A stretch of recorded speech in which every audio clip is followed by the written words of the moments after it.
foros del Centro Lujambio, y en una ocasión bastante especial. De alguna manera, este es un pendiente personal que yo tenía, porque, como saben, en 2017 se cumplieron los 25 años de la conversión de la carrera de Ciencias Sociales a Ciencia Política. Tratamos de hacer los primeros festejos, vinieron los sismos, estábamos celebrando y lo terminamos pasando hacia finales de febrero, principios de marzo del año pasado, y faltaban muchas de las voces que están aquí representadas.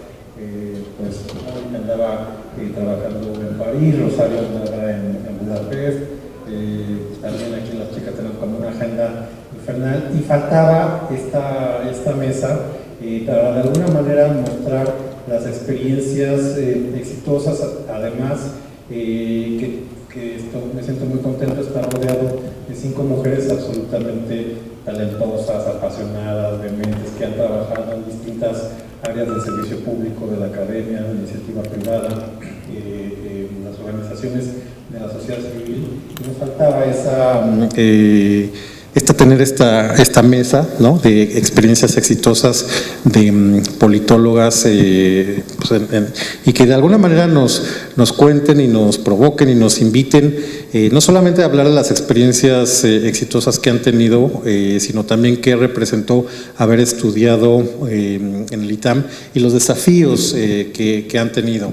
También, por otra parte, es como una continuación de la conmemoración del 8 de marzo, también por eso lo quisimos hacer pegado a estas fechas, no como todos los eventos de la semana pasada, que déjenme les cuento que estuvimos muy bien. La verdad es que en el ITAM se hicieron cosas bastante interesantes en términos de los talleres de pañuelos, agendas legislativas, una conferencia con la profesora Cebollada que anda por ahí sobre discriminación laboral, comparativo, en fin, hubo como un montón de cosas bien interesantes, lo cual da gusto ver que esta universidad sigue siendo, digamos, un lugar muy crítico, un lugar donde conviven un montón de ideologías, de intereses, y bueno, pues sin duda alguna ya vamos a arrancar como tal la presentación.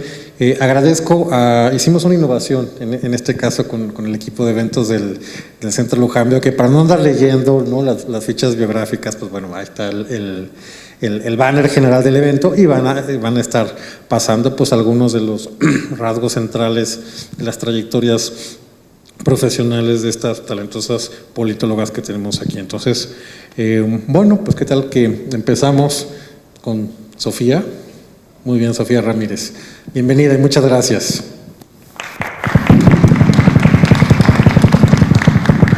Allá tienes micrófono, no sé si tienes el micrófono ahí o como quieras, como se sientan cómodos. Buenísimo. Gracias.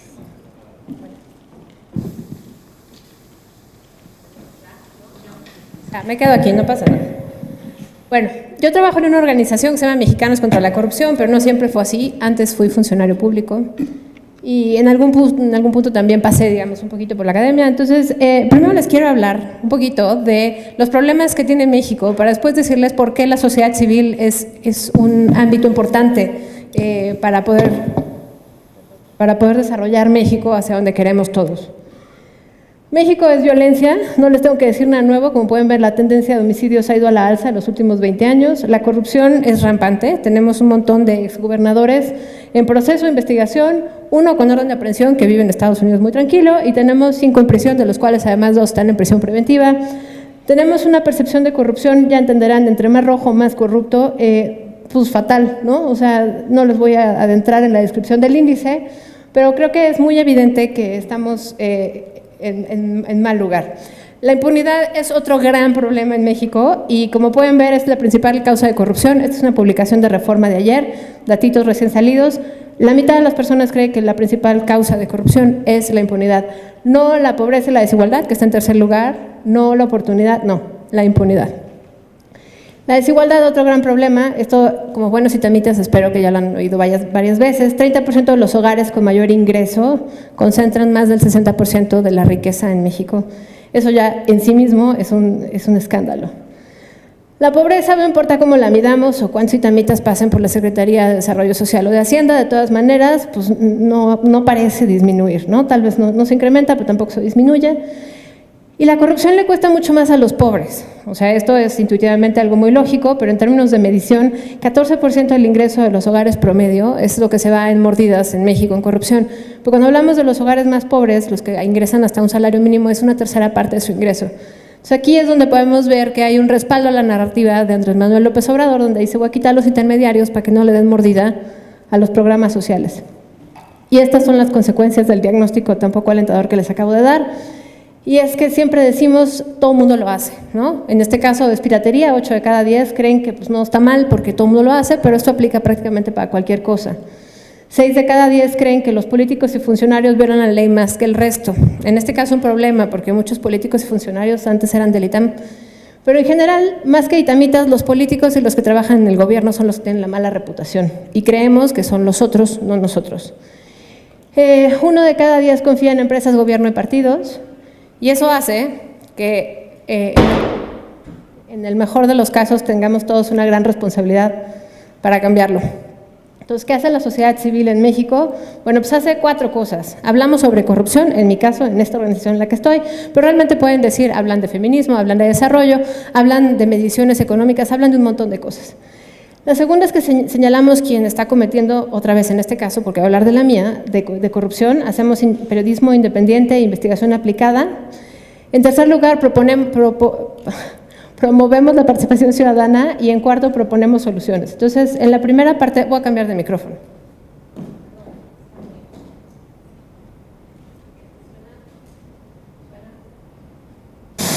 Ya. Entonces, hablamos sobre corrupción, perdón. Queremos decir que revelamos aquello que alguien quiere ocultar, generalmente de manera ilegítima, damos explicaciones y otorgamos herramientas para tomar decisiones. Entonces, eso nos acerca un poquito más al entendimiento del mundo y de la vida. Hablamos sobre corrupción haciendo estudios de gabinete donde utilizamos información pública, a veces a través de solicitudes de transparencia, a veces del INE, a veces de quien nos las comparte un poquito bajo la mesa. Y hacemos periodismo de investigación. Perdón por la lámina de la derecha, abajo tenemos, bueno, arriba tenemos a Borges, abajo tenemos a Duarte, pero el dibujo de Duarte es muy desafortunado porque es un dios de una religión minoritaria en México y no hablamos de empresas fantasma con ellos, perdón. Hablar de corrupción también es sobre el sector privado, porque esta es una gráfica donde se muestra la calidad de los códigos de integridad de las 500 empresas más grandes de México. Y como pueden ver, del año pasado a este año, más bien, de 2007 a 2018, avanzó la calificación promedio en 10 puntos, de 37 a 47, pero es extraordinariamente penoso que en México las empresas globales con presencia en México tengan tan mala calidad de sus códigos de integridad o simplemente no los tengan públicos, porque ellos, normalmente esas grandes empresas también tienen presencia en Gran Bretaña, en Estados Unidos, en Australia, en Nueva Zelanda, son demarcaciones donde sí tienen que cumplir con un montón de requerimientos. Ahora, después de hablar de corrupción, señalamos a quien comete los actos de corrupción, porque, como les decía yo hace un ratito, todos piensan que la corrupción está afuera, ¿no? Son los demás, y no. Solamente 2 de cada 10 piensan que sus familiares y vecinos son corruptos. Y en tercer lugar, promovemos la participación ciudadana, hablando, como les decía, de corrupción. Esta es una gráfica muy ilustrativa porque nos muestra cómo de los 90 a esta década, prácticamente de 2015, 2016, cada vez se publican más titulares y notas sobre corrupción. O sea, es un problema que nos interesa a todos. Y esta nube de palabras lo que nos dice es, cuando lees una nota de corrupción, ¿cómo te sientes? Es un experimento que hicimos en Twitter y pues obviamente todo el mundo siente enojo, coraje, indignación, nadie se siente contento con eso. Y aquí lo que estamos viendo es la gráfica donde efectivamente hay un montón de sentimientos, pero realmente los sentimientos con los que se detona la participación son enojo y ansiedad. Solamente hay que saber transmitirlos y empaquetar los mensajes de corrupción de una manera diferente, porque normalmente si solo te enojas, te enconchas y ya no sales a votar y ya no recoges la basura y no le reclamas a tu alcalde. Entonces hay que hacerlo de una manera un poquito más proactiva. Y cuando proponemos soluciones, lo hacemos a partir o de las investigaciones o de las mediciones que hacemos. En este caso hemos hecho Poder Judicial, sector privado, sistema de salud, pequeña corrupción, participación ciudadana, campañas políticas, un montón de cosas. Entonces, este es un súper diagnóstico rápido de la sociedad civil. Tenemos sociedad civil muy concentrada, obviamente, en lugares donde se necesita, como Oaxaca, o sea, en el sureste, pero cuando lo ven a nivel municipal, que es el mapa de la derecha, podemos ver que pues, la sociedad civil realmente está más o menos dispersa en las zonas urbanas y tantán. Son actualmente 32,000 organizaciones de sociedad civil y la tendencia es a la baja desde hace por lo menos 5 años, cada vez hay menos. Y la lucha por los fondos, tanto privados como públicos, es cada vez mayor. Hay menos fondos públicos disponibles y la cobija del sector privado pues también es relativamente pequeña y nos la estamos peleando de manera cotidiana, ¿no? Entonces, ahora les voy a hablar de si lo que hace la sociedad civil ha servido para algo. Es la parte más bonita de mi historia, según yo. ¿Recuerdan las placas de Morelos y cómo cuando salimos a Polanco, San Ángel, vemos un montón de placas de otros estados que no son la Ciudad de México? Bueno, pues el parque vehicular en la Ciudad de México son 5.3 millones, en el Estado de México son 5 millones de vehículos, en Puebla es otro millón más y en Morelos son 400,000 vehículos. En total son más o menos 12 millones de vehículos que hay en esta megalópolis, como lo había puesto Mancera. Y cuando te dan una multa en la Ciudad de México, pues te ahorras, cuando tienes placas foráneas, 1,500 pesos del holograma de verificación, 750 pesos más o menos de la fotomulta, supongo que ya subió porque son cifras que hice en diciembre del año pasado, y la tenencia, ¿no? 3% más o menos del valor anual. Pero el monto de multas que la Ciudad de México no recauda cada vez que alguien comete una infracción y no es posible cobrarle, pues equivale a 30,000 millones de pesos al año, un poco más de 100 millones por los hologramas, otros 100 millones por las fotomultas y otros 30,000 millones por no tenencia. Entonces, este presupuesto estimado de lo que no está recaudando la Ciudad de México es equivalente a 30 veces el presupuesto participativo. Ustedes saben qué es el presupuesto participativo seguramente porque van cada año a votar, cada vez que les preguntan si quieren más flores en el camellón o un puente peatonal nuevo. Bueno, pues eso es lo que equivale. Y también equivale 5 veces el costo anual del Programa Universal de Vacunas. O sea, realmente 30,000 millones de pesos al año es un montón de dinero. Y si ahorráramos estos 5 años, más bien si cobrara la Ciudad de México estos 5 años, tendríamos un aeropuerto nuevo cada 5 años. Y todo esto vengo a contárselos antes de poder decirles que sociedad civil es un buen lugar para trabajar. Es que ustedes como itamitas, ustedes como público que nos están viniendo a ver, pues también son gente que pertenecen a este grupo súper privilegiado. Aquí, perdón, me brinqué una slide, es que cuando tú le pagas al coyote, pues, o sea, al intermediario te ahorras 7,000 pesos para que te emplaque en Morelos y el ahorro de tu coche son 100,000 pesos, pero bueno, pues al final estás generando un montón de pérdidas en inseguridad, en reclamo social y en gasto en controles públicos, ¿no? Entonces, ¿qué es lo que ha hecho sociedad civil? ¿Ha servido para algo? Bueno, pues depende, porque en gran medida depende de un grupo muy chiquito de gentes que la sociedad civil y cualquier agente en México económico tenga un impacto. Y bueno, pues estamos en un ambiente, en un contexto político de profunda incertidumbre y está siendo muy, muy difícil ponernos de acuerdo entre si los itamitos son buenos o malos, entre si la 4T nos va a aceptar en su nuevo contexto. O sea, es un tema complicado. Y las soluciones son, y estas me las pirateé de Alejandro Poiré de una conferencia que dio el año pasado, con su permiso, son 3, es tener una nueva ética de la responsabilidad, tener una nueva narrativa y tener nuevas respuestas a problemas viejos. Entonces, la nueva ética de la responsabilidad es decir, no es suficiente con hacer lo que uno cree que está bien o que es suficiente. No podemos ignorar la técnica, hay que hacer política con ella, ahora que estamos otra vez fuera del panorama. Y el mundo entero es un lugar cada vez más complejo. Entonces, eso me lleva al segundo punto. Necesitamos empezar a mutar la narrativa y dejar de apelar al miedo. O sea, nunca más decir, es que esto es un peligro para, ¿no? Fill the blank. O sea, hay que empezar a dejar de hablar de miedo y empezar a actuar, no solo a reaccionar bajo incertidumbre. Y bueno, pues en tercer término, las nuevas respuestas a problemas viejos, todos los primeros problemas que les puse, violencia, inseguridad, impunidad, corrupción, todo eso requiere nuevas respuestas y eso implica, obviamente, hacer un análisis del reclamo social y asumirlo como problema nuestro y actuar en consecuencia. Y bueno, pues eso es hablar y actuar más allá de nuestras élites y nuestros privilegios, no solo pues, intelectuales, políticos, económicos, académicos, de género, bla, sino empezar a ser de verdad un poquito más innovadores.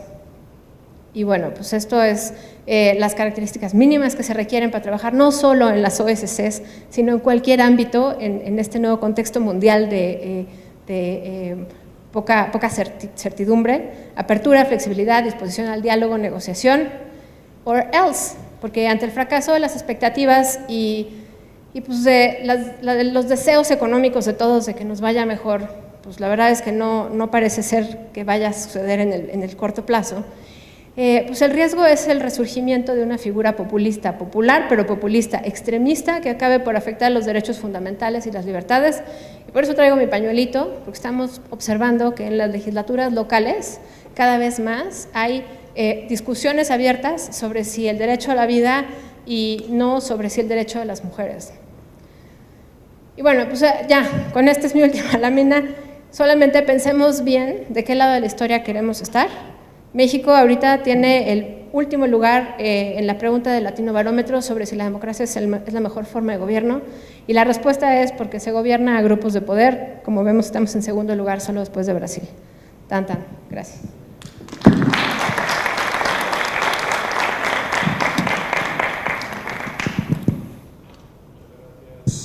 Sofía, pues además una presentación bastante útil porque pone un abanico de problemas, de desafíos que yo creo que van a ser bastante útiles para seguir siendo abordadas desde la academia, la sociedad civil, la empresa, las instituciones. Entonces, Rosario, ¿qué tal que nos comentas tu experiencia en la parte académica y todo lo que has estado trabajando? Gracias y bienvenida de nueva cuenta. Muchas gracias. Gracias a todos por estar acá, gracias Horacio por invitarme al Centro de Estudios Lujambio. Bueno, yo estoy muy contenta de estar acá. Estábamos platicando antes de venir para acá, les estaba contando que cuando yo en el 94 decido que voy a estudiar ciencia política, está entre veterinaria y ciencia política, y a veces todavía me pregunto por qué no me fui para estudiar mejor comportamiento animal. No es cierto. Le estaba diciendo que cuando decidí irme a ciencia política, en mi casa, tengo dos hermanas mayores, ¿no? Mi papá es ingeniero agrónomo, se me quedó así como que viendo como que, ¿qué? Ya sabes, ¿qué pasó con la veterinaria? Y mis hermanas dijeron, vamos a hacer un cochinito, porque yo creo que te vamos a tener que mantener, ¿no? Básicamente. Estoy hablando de una época, el 94, todavía antes de la elección en la que gana Zedillo, mucho fraude electoral, como que no había una clara idea de qué hacía un politólogo, ¿no? Entonces, el grupo de personas que estudiábamos en esa época, pues éramos un grupo muy variado, ¿no? Yo en algún momento quise ser escritora, filósofa, y me metí por teoría política a estudiar ciencia política, ¿no? Y cuando entré acá, como empecé obviamente conozco mucho más gente, y vino toda una nueva generación, entre ellos Alonso Lujambio, Alejandro Moreno, Eric Herrán, de profesores que venían entrenados en Estados Unidos y llegaban, ya saben, no sé si sigan haciendo eso, pero que te dan su temario del doctorado, o sea, que se te caen los ojos de todas las lecturas que tienes que hacer, ¿no? Y teníamos esta idea que si querías hacer un cambio significativo en el país, te tenías que ir a hacer un doctorado, ¿no? Y si querías tener influencia, te tenías que hacer un doctorado, porque en esa época la mayor parte de las élites políticas y dentro de la burocracia también, pues muchos tenían, ¿no?, doctorados, y pues nuestros profesores venían también con un doctorado, y también he de confesar que pues soy un poco ratón de biblioteca, ¿no? Me encantaba, o sea, meterme a la Gómez Morín cuando era oscura y un hoyo negro, me metía yo ahí, no había mucha gente, y ya me metía a ver libros viejísimos para un ensayo de política mexicana contemporánea. Ya sabes, que Alonso Lujambio me dijo, investígate este mini partido que existió como 10 años y que nadie sabe nada al respecto, ¿no? Entonces ahí metí, ¿no?, a buscar. Entonces, en el ITAM encontré como esa parte que era un lugar para desarrollar lo que a mí me gustaba y que no sabía que me gustaba, que eso es lo interesante. De alguna manera creo que lo padre de la universidad es que te vas conociendo a ti mismo, y te vas conociendo a ti mismo porque en las relaciones con los profesores, en las relaciones con tus compañeros, y te das cuenta que no te late y que te late, ¿no? Y bueno, total que me fui a estudiar el doctorado a la Universidad de Michigan y ya ven que después el cambio en la burocracia, después todo esto de que necesitas un doctorado para hacer políticas públicas maravillosas no es necesario, pero también ahí encontré que me encantaba dar clases y que me encantaba hacer investigación por el hecho de hacer investigación y de avanzar en el conocimiento. Y de hecho les cuento, y ahora sí un poquito de, ¿cómo se dice? ¿Cómo se dice? Self-promotion, autopromoción, pero no se dice así, ¿no? Sí. Escribí una tesis de licenciatura que me asesoró Federico Esteves sobre las cuotas a nivel internacional para representación política de mujeres. Esto fue antes de que pasaran la ley ya con dientes en México de cuotas. Y de hecho, Gabriela Cuevas, que era diputada por el PAN en ese momento, vino porque querían hacer una ley de cuotas. Si me escuchan bien, igual quito. ¿Me escuchan bien? ¿No? Ok. Es que hay como que, ¿no? No importa. Vino y le preguntó a Federico, oye, ¿de dónde saco información? Y Federico le pasó mi tesis. Y Gaby me escribió y me dijo, oye, Rosario, utilizamos tu tesis para el borrador de la ley de cuotas. Y dije, wow, ya tuve algún impacto en la vida política del país, ¿no? Entonces, el punto es que cuando... Pero entonces... Entonces el punto es que cuando me fui a hacer el doctorado me di cuenta que me encantaba, pues como les digo, dar clases, porque el doctorado es un proceso difícil, ¿no?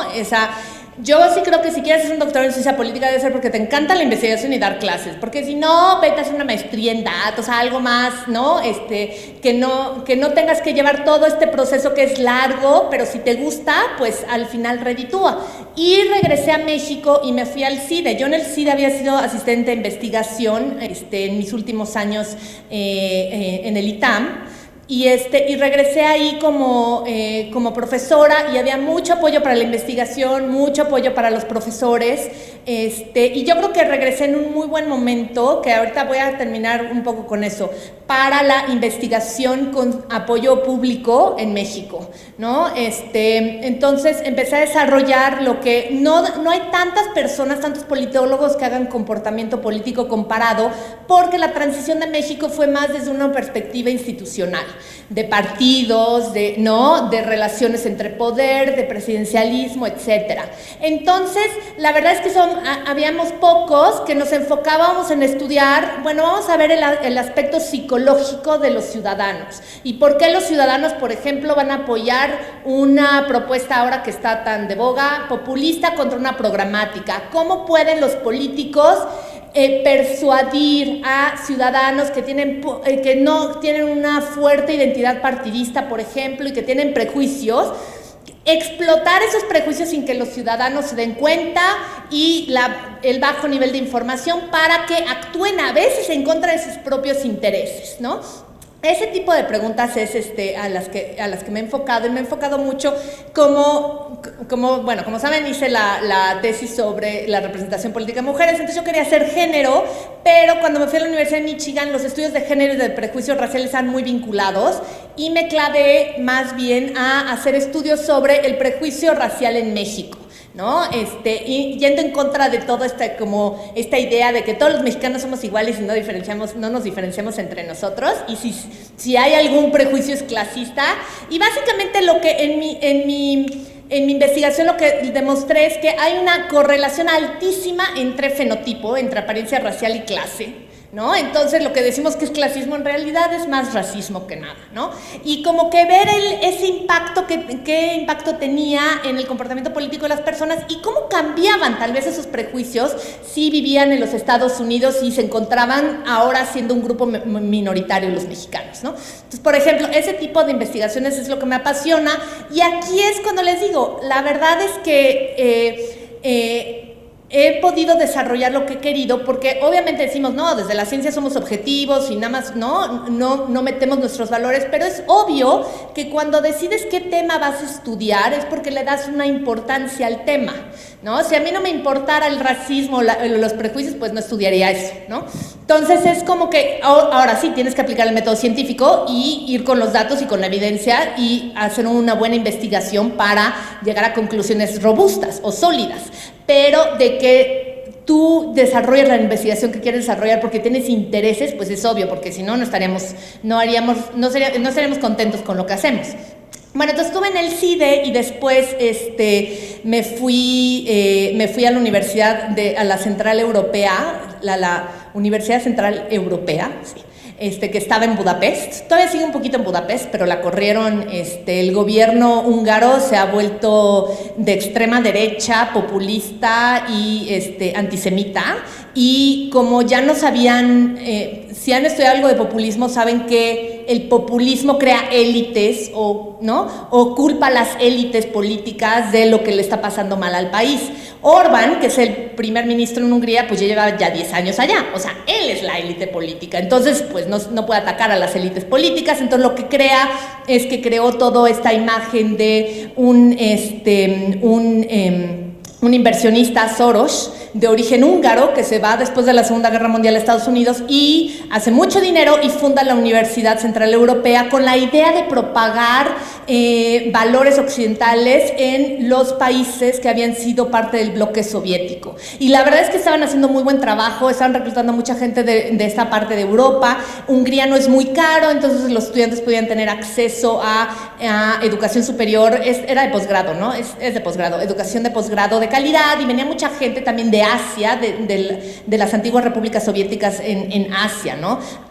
Tayikistán, Kirguistán, todas esas. Ahora, por un conflicto, pues básicamente la universidad se tuvo que mudar a Viena, entonces ya no es tan claro si van a poder seguir atrayendo ese tipo de estudiantes, ¿no? Pero bueno, yo tuve la fortuna de ir y de estar 2 años como profesora visitante estudiando populismo y también en la Academia de las Ciencias Húngaras. Y lo que me di cuenta es que en México siempre estamos somos vecinos de Estados Unidos, siempre estamos como enfocados en qué está pasando en Estados Unidos, ¿no? Pero también es importante como ver desde un punto de vista de investigación, pero también de intercambio cultural y profesional, ver hacia Europa, y no solo Europa occidental, sino Europa central. Muchos de los países de Europa central tienen problemas de corrupción, Hungría, problemas de poco desarrollo, ¿no? Que podemos aprender y también podríamos colaborar con organizaciones que están allá para atacar problemas comunes que tenemos, como la persuasión hacia ciudadanos para apoyar a propuestas que tal vez no están en su beneficio, hacerlo, ¿no? Y como que estrechar más vínculos con ese tipo de países, aparte de Latinoamérica, obviamente. Y finalmente, en el año próximo me ofrecieron un trabajo en Inglaterra, entonces me voy a ir a Inglaterra y tengo sentimientos encontrados. Por una parte estoy feliz porque voy a tener recursos para hacer investigación. Y era lo que quería regresar. Cuando yo me vine al CIDE, el CONACYT nos daba financiamiento, podía solicitar, ¿no? Teníamos buenos salarios, etcétera. Teníamos una serie de cosas que pues te daba un poquito de tranquilidad y dices, no hay problema. Ahora las circunstancias para los académicos y más para los centros CONACYT, en general para los académicos en instituciones públicas está complicado, pero en centros CONACYT está aún más complicado. ¿Por qué? Porque por ley los centros CONACYT como el CIDE dependen directamente del presidente. O sea, el presidente puede llegar y decir, ya no me cae bien el director del CIDE y lo vamos a cambiar, ¿no? Y los recortes de beneficios y todo que se hicieron en la burocracia se hicieron también contra los profesores. Pero el problema es que nadie se puso a ver con lupa cómo estaba nuestro sueldo. Mi sueldo base es súper bajo, pero nos dieron muchos beneficios para igualarlo. Y eso viene de los 80s, cuando hubo la crisis del peso, que para atraer académicos que les interesara regresar a México, pues les tenían que ofrecer salarios competitivos con Estados Unidos o con otros países, por ejemplo. Pero el problema es que eso nunca lo regularizaron y se quedó como beneficios. Entonces llega una nueva administración y dice, todos los burócratas, o sea, yo también, incluida, ganan demasiados beneficios, les vamos a quitar a todos los beneficios y órale, de un día para el otro, ¿no? Ganas el 40% de lo que estabas ganando. Entonces, y ahorita no sabemos qué tanto financiamiento va a ser para hacer investigación en México.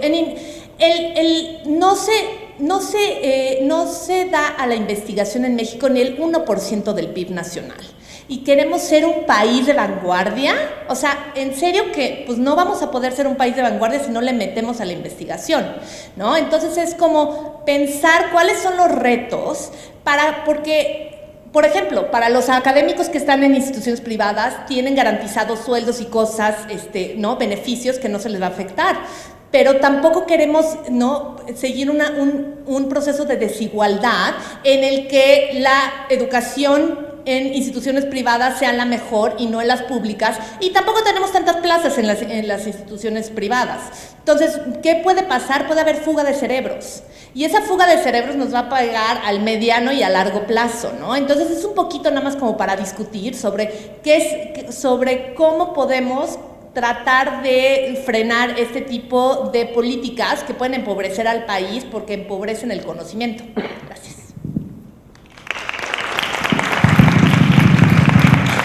Muy bien, Rosario, muchísimas gracias. Bueno, ahora pasamos con Mari Carmen para que nos comente, probablemente las primeras bases de datos que se hicieron en el ITAM, Mari Carmen sin duda alguna contribuyó a hacerlas, pues una muy sólida investigadora en temas legislativos, pero también de transparencia. Ahora, en su actual posición de comisionada del órgano de acceso a la información de la Ciudad de México. Mari Carmen, muchas gracias y de nuevo cuenta, bienvenida al ITAM, que también ya tenías algún tiempo de no estar por aquí. Muchas gracias. Muchas gracias, Horacio. Pues la verdad es que sí, estoy encantada. Hace muchos años que no venía por acá y me despierta así como todo tipo de sensaciones y de emociones. Pues un poco cuando llegué, de hecho pasé por la biblioteca Gómez Morín que referías. Ahí fue mi primer trabajo literal cuando estaba estudiando ciencia política aquí en el ITAM. Y bueno, sí ha sido un privilegio en términos de el valor de la técnica y del conocimiento especializado. La verdad es que, o sea, eso solo quienes tenemos pues esa formación y esa, quizá, ¿cómo lo diré? O sea, porque me estoy yendo a la parte como muy emocional, pero esa experiencia de vida de poder aplicar la parte de especialización en cualquier ámbito ha sido un privilegio de mi vida profesional y es un poco lo que les quisiera compartir. O sea, empecé justo como becaria en la Biblioteca Gómez Morín. Y igual me encantaban los libros, sobre todo de La Nación, que es una de las revistas pues, más antiguas en México, ¿no? Que al final es el documento que generó el Partido Acción Nacional, pero pues, tiene, y tú lo sabes, Horacio, una riqueza histórica muy buena. La verdad es que entonces mi combinación profesional ha partido del amor por la historia, por supuesto por las instituciones, por la obsesión por bases de datos, y mi corazón sobre todo está en el área legislativa.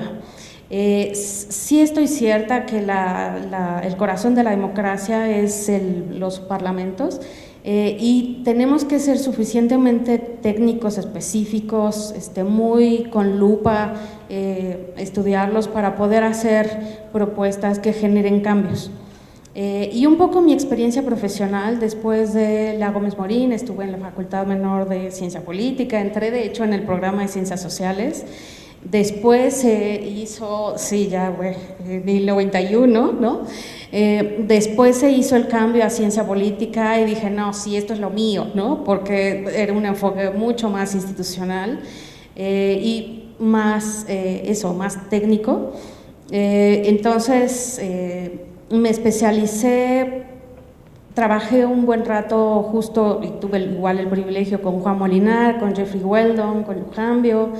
Entonces ese amor por las bases de datos, por cómo se analiza la parte legislativa, pero sobre todo ir enriqueciendo el trabajo de la democracia a partir de esas instituciones, es la que me ha como marcado la línea en cualquier ámbito profesional que he estado. También he estado trabajando desde la Cámara de Diputados ahí me tocó un momento también bien bonito de formación institucional, porque no había gaceta parlamentaria, lo que ahora ya es bien fácil googlear, ¿no? Y encontrar cualquier documento. Antes no había eso, más que los diarios de debates, y eso pues, eran todo lo relacionado con las discusiones en el Pleno de Cámara de Diputados, de Senado, pero ni siquiera los legisladores se enteraban de dictámenes, de puntos de acuerdo, o sea, nada, ¿no? Entonces, yo estuve en la legislatura justo donde se pierde la mayoría simple, se crea una nueva ley orgánica, el canal del Congreso, el sistema electrónico de votación. Entonces esa parte de formación institucional fue muy enriquecedora. Intentamos, y digo como staff obviamente, establecer un servicio de carrera que después años pasaron un par de legislaturas donde se lo volaron, ¿no? Y eso pasa mucho también en el ámbito institucional, que se logran grandes cosas y después los revierten, y ni modo, es la política también, y me encantaría que fuera otra realidad, pero bueno, vamos dando avances, ¿no? Después de estar en Cámara de Diputados, incluso participé en el primer proyecto que tuvo justo el periódico Reforma, en hacer el área, sobre todo lo dirigió Jeffrey Weldon, de Pulso Legislativo, que era también como la crónica de cómo se debate y que se va aprobando, sobre todo en Cámara de Diputados. Entonces, las primeras numeralias que narraban la actividad legislativa pues se dieron en el periódico Reforma tal cual, y también eso ahorita con todos los vapuleos y los cambios y los ires y venires, ¿no? Estamos pues en otra situación, ¿no? En términos de imagen y de credibilidad de este medio de comunicación, ¿no? Pero al final creo que lo que quiero resaltar aquí es que a lo largo de casi 30 años de desarrollo profesional, o sea, lo que vemos sobre todo en México, pues son los ires y venires. A veces están justo ciertos grupos de poder en un lugar, luego no están, luego hay grandes reformas, luego se revierten, pero hay que estar claros, y creo que ese es o me gusta arroparme de esa parte como politóloga, hay que estar claros que no perder el rumbo, justo como comentaba Sofía, como comentaba, de cuál es la visión, qué queremos aportar, cuál es la construcción de país, estamos en beneficio, ¿no? Pues en beneficio y construyendo cosas en beneficio público en cualquier ámbito que nos desarrollemos. El chiste es que no perder como el foco, sobre todo del hilo histórico, no necesariamente ahorita en determinada coyuntura que estamos, el debate tendría que ser si somos fifí o no, si somos tecnócratas o neoporfiristas. O sea, me parece que México es tan rico y tan plural, y en ese sentido pues tienen esta mesa con distintas experiencias en distintos ámbitos, todos muy arropados y muy formadas, ¿no? En términos profesionales. Entonces, sí creo que podemos aportar en los ámbitos, insisto, o sea, del servicio público, justo de la academia, de sociedad civil, de medios de comunicación. Bueno, ese pedacito me tocó con Reforma, ¿no? Después estuve trabajando desde la Secretaría de Gobernación, también con el cambio cuando pierde el PRI el poder y llega Acción Nacional a través de Fox, y estuve directamente en la Secretaría de Gobernación, también en la formación de muchas cosas nuevas. Ahorita igual pueden localizar el sistema de información legislativa que depende de la Secretaría de Gobernación, eso lo hicimos cuando estuvimos formando parte de esa dependencia. Después me tocó estar un rato igual colaborando en el Senado. En el Senado participé en algunas reformas como la de derechos humanos, que también nos dio como un antes y un después en México, ¿no? Porque al final es el reconocimiento de cualquier tratado internacional que se firme tiene que estar incorporado y practicado en el ámbito legal y normativo del país, ¿no? No solo tiene que regir la parte constitucional, entonces eso ya da un paraguas mucho mayor. Y fue una experiencia igual súper rica, pero he de decir también un poco retadora, porque pues el legislativo tampoco es un poder que en efecto pues, es el corazón de la democracia para mí, pero también pues, tiene sus avances y sus retrocesos, ¿no?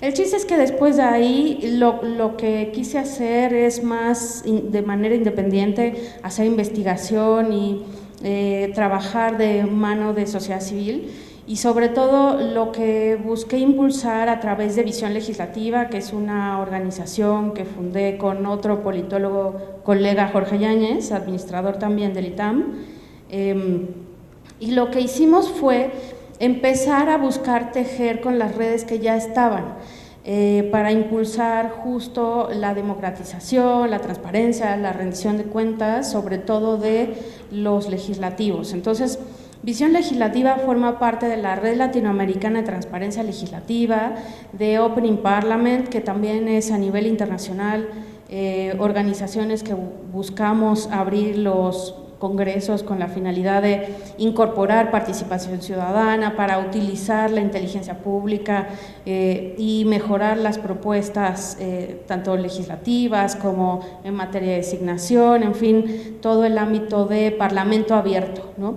Incluso participamos en la formación de las organizaciones que impulsamos el Parlamento Abierto en México, se firmó una alianza con entonces el INAI, el Senado, la Cámara de Diputados, no pasó más que de la firma, ¿no? De decir, pero bueno, lo que logramos en ese ámbito de sociedad civil fue colocar justo el concepto de Parlamento Abierto, aunque fueran esas dos palabras, en el ámbito público. Antes nadie hablaba de Parlamento Abierto, ahora ya lo utilizan casi como eslogan, que es vacío todavía, me parece, de contenido, pero justo esa es la labor, ¿no?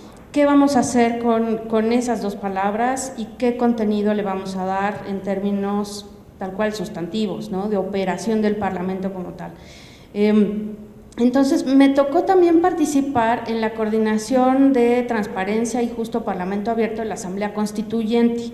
Ese volví como al ámbito de servicio público y fue también una experiencia súper interesante porque ahí la encomienda era poder impulsar justo el Parlamento Abierto desde la Asamblea que aprobó la Constitución de la Ciudad de México, y con la idea de poder implementar los estándares internacionales de lo que era Parlamento Abierto en sus distintas actividades.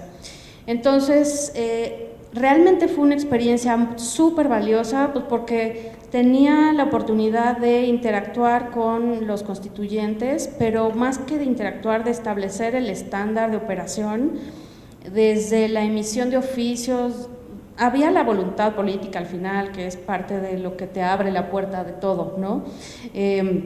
Las comisiones estaban abiertas a la participación, había una carpa ciudadana, se hizo un llamado a presentar iniciativas populares, bueno, iniciativas ciudadanas, quiero decir, o sea, cualquier persona podía presentar una propuesta de reforma constitucional o de adición, en fin, y también incluso en los órganos de gobierno había 3, en el caso de mesa directiva y en el caso de la, ¿cómo se llama esta? La mesa de armonización que coordinaba justo Porfirio Muñoz Ledo.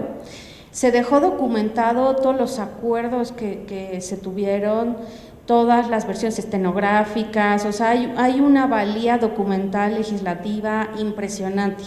Que el drama, mi drama, he de decir, es que no hay un sitio web que ha recibido y ha vertido toda esa información, porque ahí sí fue un gran error, me parece, que los constituyentes no dispusieron recursos para tener un sitio web y entonces subir la información. Entonces, bueno, ya espero en algún momento de la vida que poder generar una sinergia para que esa información ya esté localizada en línea para cualquier interesado que la quiera revisar, analizar, en fin, o sea, incluso las votaciones de pleno y de comisiones se lograron hacer en datos abiertos, y eso también es algo que no se ve en los congresos locales, mucho menos en el federal, menos de comisiones, ¿no?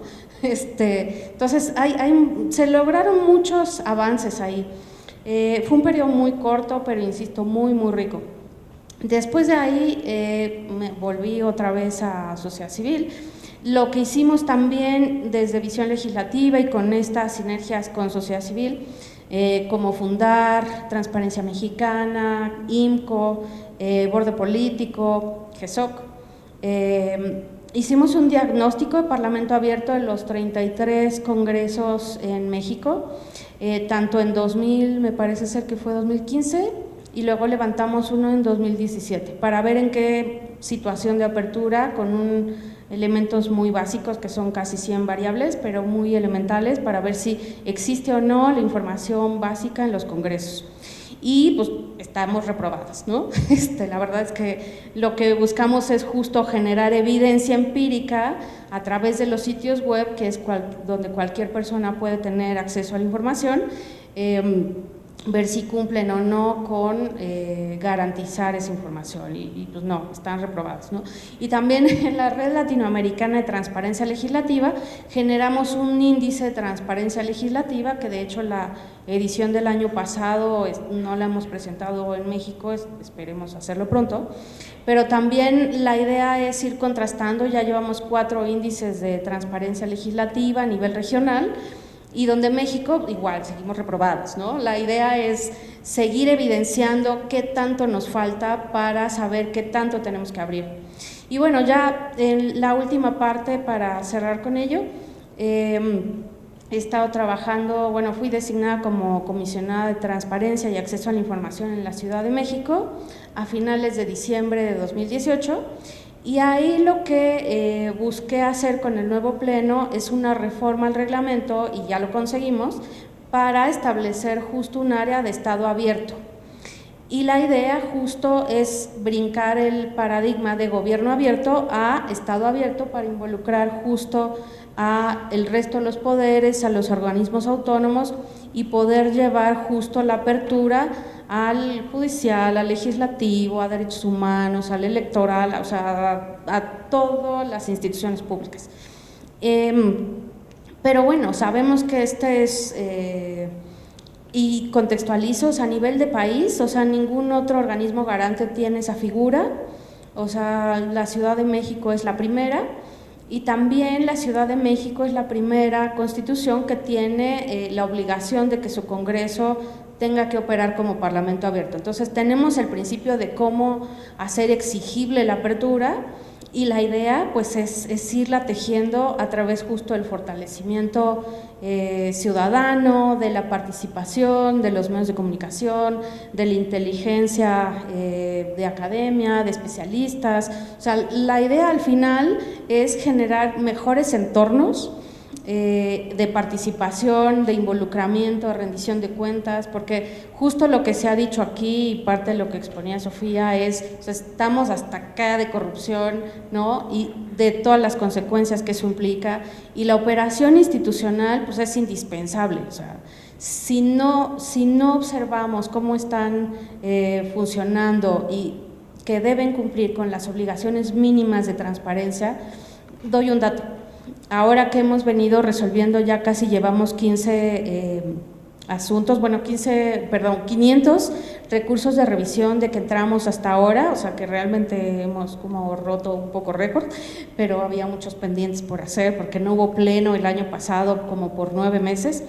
Entonces, casi de 500 recursos de revisión, el 70% es de información pública de oficio, o sea, es muchísima, o sea, es la información que tendrían por obligación que mostrar las instituciones en sus sitios web y no la tienen.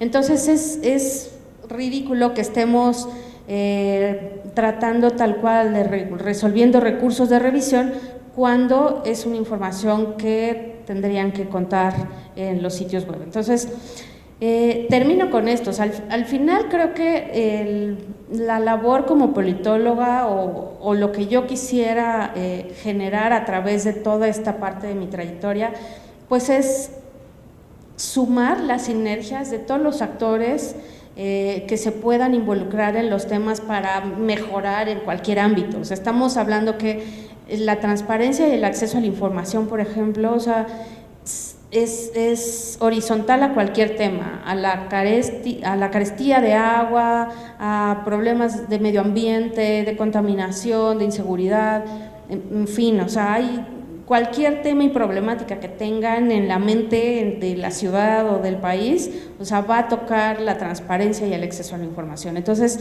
es al final una herramienta para fortalecer tanto a la ciudadanía como enriquecer la dinámica democrática. Entonces, pues tenemos esos retos de construir para adelante, ¿no? Fui designada por 7 años, entonces ahí les encargo, pues si quieren sumar proyectos, inquietudes, si tengan grupos de debate, en fin, el chiste es buscar y construir acciones para resolver problemas, o sea, eso en síntesis, ¿no?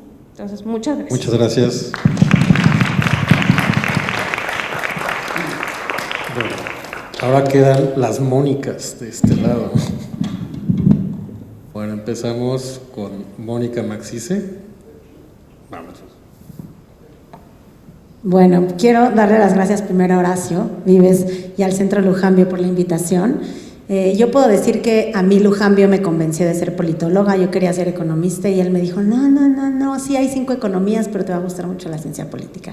Y sí me gustó mucho la ciencia política.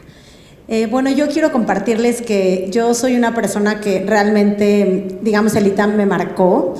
A mí me encantan los datos, me encanta la evidencia empírica, me encanta justificar y graficar, hago eso todo el tiempo, digamos, en los reportes que presento todo el tiempo, y el ITAM me hizo muchas cosas, pero básicamente 3. Primero me hizo zapatista, aunque no lo crean. Eric Herrán realmente me introdujo a la importancia del zapatismo y de la justicia, de las teorías de la justicia, de las teorías del poder, cómo navegarlo. Me hice feminista en el ITAM también, tuve una gran maestra que es Marta Lamas. Marta me enseñó cómo ver el mundo desde esa perspectiva, que también hay que cuestionarlo, pero digamos, aquí la adquirí, y me hice como justicialista. Me indignaban muchísimas cosas, y tuve 2 profesores particulares, que fue el profesor Carlos de la Isla y el profesor José de Jesús Barba, quienes me enseñaron que a pesar de que la vida podía ser muy complicada y había cosas muy difíciles por las que habían pasado, siempre había que ser congruentes y luchar por lo que uno quería. Entonces, digamos, como con eso me fui y con eso volé en el ITAM. Me fui en el 2000, me recibí en el 2001 con una tesis muy grande sobre teorías políticas feministas y la concepción del sujeto, una cosa realmente así. Que me tardé mucho tiempo, pero finalmente salió bien, y pues he trabajado en diversas organizaciones, digamos, yo he estado como en muchos ámbitos. Creo que mis colegas a veces tienen, digamos, aquí tienen una carrera como muy consistente. Creo que para mí lo consistente ha sido la indignación, como ya les dije, el tema de la igualdad, el tema de la no discriminación, el tema de la justicia.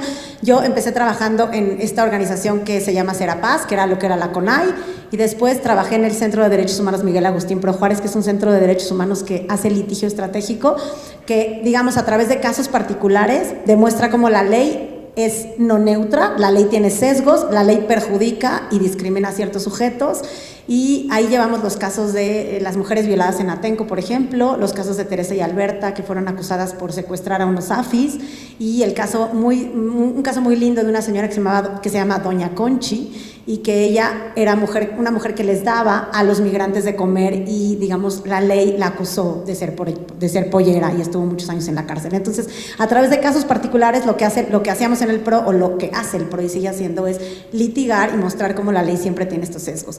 Y después trabajé en el Instituto de Investigaciones Jurídicas de la UNAM. Mi vida profesional he estado siempre vinculada con abogados, abogadas. Es algo muy interesante porque siempre la visión de la politóloga da otro espectro. O sea, todo el formalismo que tienen los abogados, las abogadas, se vuelve para nosotros como, bueno, para mí una limitante que siempre he tratado como de pasar por encima. Ahí en jurídicas hicimos mucha investigación, como me clavé un poquito más en la parte quali, digamos, a lo diferente que vimos aquí en el ITAM, muchas entrevistas en profundidad, grupos de enfoque, con grupos en situación de vulnerabilidad siempre, como hicimos mucha investigación sobre niños, niñas de la calle, personas de la diversidad sexual, hicimos la primera encuesta nacional de juventud, la primera encuesta nacional de derechos humanos, desde esa institución. Y bueno, después trabajé en la Suprema Corte, 8 años, trabajé ahí, estuve dirigiendo el programa de igualdad de género ahí en esa institución y también un poco influyendo en el Consejo de la Judicatura y en el Tribunal Electoral. Primero fue como la directora de esas 3 instituciones, después me especialicé ya en la Corte y en la Corte hicimos muchas cosas, pero yo básicamente diría 2. Por un lado, hicimos un protocolo para juzgar con perspectiva de género, que eso lo que, digamos, después de muchos años como de ver cómo juzgaban los y las juezas, qué hacían, cómo reproducían los estereotipos de género todo el tiempo en sus sentencias, cómo juzgaban de forma diferenciada hombres y mujeres por los mismos delitos y cómo básicamente reproducían la idea de que las mujeres tenemos que estar en la casa, las mujeres tenemos que tener una sexualidad siempre vinculada a la familia y las mujeres somos débiles, digamos, basados en esas cosas, principios tan básicos, tan sencillos, simples.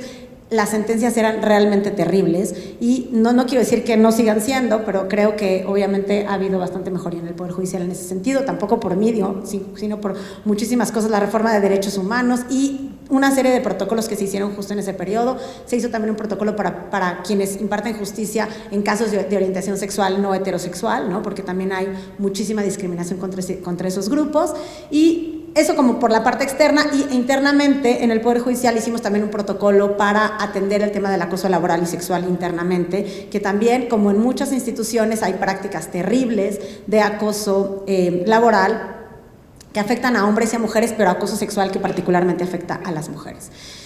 Y bueno, desde hace 3 años que trabajo en el Instituto Nacional Electoral, esta institución, a pesar de que soy politóloga, realmente llegué y me di cuenta que no sabía nada. Lo electoral es otro mundo, otra cosa muy compleja, muy técnica, se requiere muchísima dedicación, muchísimo estudio. El INE es una locura de trabajo para entender la fiscalización, el monitoreo, el tema de prerrogativas, es realmente impresionante. Y bueno, mi labor ahí ha sido como un poquito tratar de meter el tema de igualdad de género y no discriminación en las labores que hacen mis colegas, ¿no? Algo que es muy importante decir es que, como ya creo que lo está implícito, es que obviamente el trabajo que yo he impulsado siempre ha sido gracias a que tengo como unos muy buenos jefes y jefas, eso ha sido siempre, que me han comprado los proyectos, creo que soy buena para vender proyectos, pero también, digamos, gente que se está comprometida con el tema y también mis colegas. Lo que yo hago es como tratar de abrir ventanitas y ver como ahí nos vamos a meter y nadie se ha dado cuenta, pero ahí nos vamos a meter y por ahí vamos a sacar el tema. Y bueno, algo que salió en este proceso electoral es que pudimos meter acciones afirmativas para lograr la paridad. Digamos, la paridad ya estaba en la ley, pero de todos modos, digamos, lo que hizo el INE fue establecer ciertas medidas para que las mujeres pudieran realmente acceder. Entonces, digamos, alguna es, por ejemplo, como que la lista de RP del Senado la encabecen mujeres, lo cual pues fue bastante complicado la negociación con los partidos políticos, pero se logró y bueno, tenemos un Congreso casi paritario, eso nos pone en el 4º lugar del mundo con el índice de la Unión Interparlamentaria. Y tenemos, sí, 48% de mujeres en la Cámara de Diputados y 49% de mujeres en el Senado. Entonces, eso sí es algo, digamos, que tiene que ver no nada más con lo que hizo el INE, sino, ya les dije, con la ley, pero sí estas medidas que implementó el INE y también todo lo que las organizaciones de la sociedad civil han impulsado todo el tiempo, están vigilantes de ese tipo de cosas. Otra cosa que pasó también en el INE, que fue bastante interesante, que fue que pudimos promover cuotas para personas indígenas. Eso también es algo que no existía en México. Lo pudimos hacer también con mucha resistencia de los partidos y además dijimos, ustedes tienen que poner, digamos, hay 28 distritos indígenas, se dijo, en los 12 distritos indígenas que tienen más del 40% de población, tienen que poner personas que se autoascriban como indígenas y la mitad tienen que ser mujeres. Y los partidos, ¿cómo? Nos están cambiando todas las reglas, a mitad del proceso, es imposible, menos mujeres indígenas, todo el racismo del que habla Rosario, clasismo estaba ahí reflejado en esas discusiones, pero finalmente así ocurrió. El Tribunal Electoral nos validó eso, incluso nos dijo que no sean 12, que sean 13 y que en distritos que tienen 60% de participación. Y les quiero hablar solamente de otros 2 proyectos que han sido interesantes. El protocolo para personas trans, que digamos, como ustedes saben, para las personas trans es muy complicado poder ir a votar y poder cambiar, digamos, de entrada los datos con los datos con los que se les asignó al nacer y que no corresponden con su identidad de género. Eso solamente en 4 entidades federativas en México se puede. Entonces la gente de esa comunidad nunca va y cambia, digamos, sus actas de nacimiento porque implican un juicio, digamos, no nada más es un acto administrativo y eso es caro, difícil, complejo, etcétera. Entonces, sabiendo que hay una población, digamos, en ese sentido, que tiene muchas restricciones para poder votar, el Consejo General del INE determinó con este protocolo que las personas trans podrían ir a votar incluso cuando su identidad de género no coincidiera con su fotografía en la credencial, ni con su sexo, ni con el nombre que estuviera en su credencial. Y bueno, también fue eso bastante polémico, bastante complicado para explicar, porque obviamente lo que gritaban es fraude, van a hacer fraude, van a agarrar todas las credenciales de todas las mujeres que estamos aquí, se las van a dar a todos los hombres que están allá y van a poder ir a votar. Y bueno, nosotros decíamos, no es así, no es así. Y si fuera así, estamos dispuestos a asumir el costo de que haya delincuentes electorales que hagan eso, pero no por eso le vamos a restringir el voto a estas personas. Entonces fue muy complicado la aprobación de este protocolo, finalmente se aprobó. Y por último, también se hizo en este proceso electoral una novedad, que fue que pudieran incluirse personas con discapacidad como funcionarios y funcionarias de casilla. Y bueno, los resultados fueron bastante interesantes porque tuvimos más o menos como 700 personas, 778 personas que fungieron como funcionarios y funcionarias de casilla, que tenían algún tipo de discapacidad. Incluso en Nuevo León una persona completamente ciega fungió como presidente de casilla. Entonces eso representó toda una reingeniería institucional para decirle a quienes van y tocan la puerta y le dicen a la persona, usted salió sorteado, pues que pudiera entrenar a una persona con cierto tipo de discapacidad para ser funcionario y funcionaria de casilla. Él mismo o ella misma tenía que entrenarse y luego darle seguimiento a las personas. Y bueno, eso fue bastante interesante y satisfactorio, yo creo que para el Instituto Nacional Electoral. Y bueno, yo por último quiero decir que estos temas digamos, de los que a mí me mueven, que es la parte de no soportar la injusticia y hacer algo al respecto, no solo indignarme, que eso suele pasar, pero más hacer algo y cambiar las cosas, creo que se ha podido lograr, ya les dije, como con equipos de trabajo competentes siempre, nunca sola, siempre viendo quién ayuda, quién apoya, quién sí puede jalar, y creo que con 3 cosas que yo le llamo siempre las 3 R's, que es como un sentido de realidad claro, decir qué sí puedo hacer, qué no puedo hacer, dónde sí lo puedo hacer y dónde no lo puedo hacer, para no estar todo el tiempo tan frustrada. Segundo, como esta cuestión de ser resistente, todo el tiempo decir, por aquí no le entramos, pero por aquí sí, y hay que aguantar las críticas, y hay que aguantar lo que venga, y hay que aguantar que digan que somos unas radicales, feministas, feminazis, bueno, todo lo que imagínense que se dijo con respecto a lo del protocolo trans, que bueno, que el INE estaba haciendo, haciendo a la institución como, digamos, todo lo que venía en contra del conservadurismo, y bueno, pues uno así como diciendo, híjoles, yo tampoco quiero poner a mi institución en riesgo, pero esto hay que avanzarlo. Entonces, esa parte de la resistencia creo que ayuda, y la parte de la resiliencia, o sea, saber que uno puede como recuperarse de estas cosas y después decir, sí puedo ir adelante, y sí puedo todavía seguir yendo por lo que sigue, de forma que me recupero y que sigo viendo dónde puedo entrar para poder implementar estas cuestiones. Bueno, eso es lo que yo quería decir, y bueno, quiero aquí reconocer a mis papás, que están aquí, mi papá y mi mamá. Ellos me financiaron mi carrera en el ITAM, obviamente, pues han estado conmigo. Hoy los invité, siempre los invito, a veces algunas cosas, nunca había ocurrido que pudieran venir, y hoy están aquí, me alegro mucho, y bueno, pues agradezco otra vez a Horacio la invitación, y un placer estar con mis amigas y colegas de las que siempre aprendo y admiro mucho. Gracias. Gracias, y gracias a la familia, que son parte pues, fundamental para que muchas de estas historias de éxito. Bueno, Mónica Aspe, bienvenida al ITAM, nueva cuenta, muchas gracias por estar aquí. Muchas gracias. Yo normalmente soy muy estructurada y muy ordenada, y hago mis notas grandes y luego las vuelvo chiquitas y luego agarro con un papelito así, y esta conversación me ha hecho, sin embargo, cambiar la idea de lo que quiero compartir, porque ha sido, platicaba ahorita en corto, comenté muy cortito aquí con Mónica, que ha sido de alguna manera ver, tiene un ejercicio, esto es un ejercicio meta, un poquito de ver nuestras propias historias vinculadas a esta escuela, en muchos momentos vinculadas entre nosotras mismas que estamos aquí, vinculadas con Horacio, con quien compartí oficina hace 20 años en el IFE, entre muchas otras cosas durante los últimos 20 años. Y es un ejercicio, por lo tanto, pues muy emocional.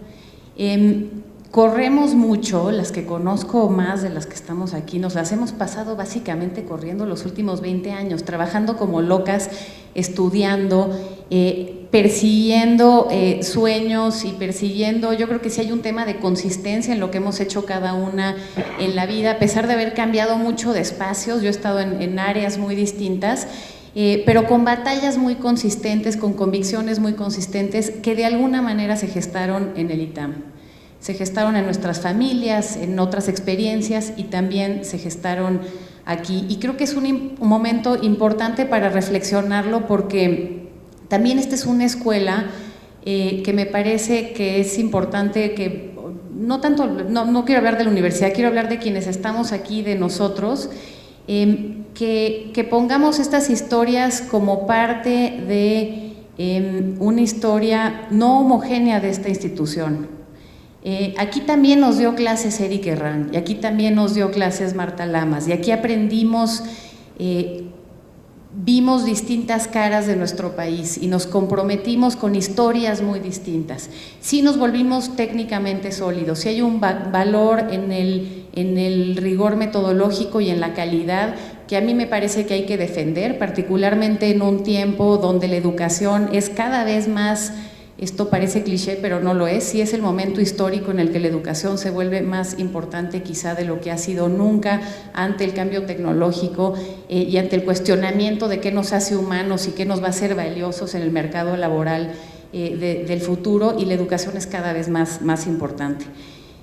Y bueno, platico un poquito de lo que he hecho yo a partir de haber estado aquí en el ITAM. Yo también entré a Ciencia Política en el ITAM en gran medida gracias a Alonso Lujambio, que era un gran, pues se alborotaba así muchísimo, ¿no? Cuando son estas pláticas que veníamos todos a ver que queríamos estudiar.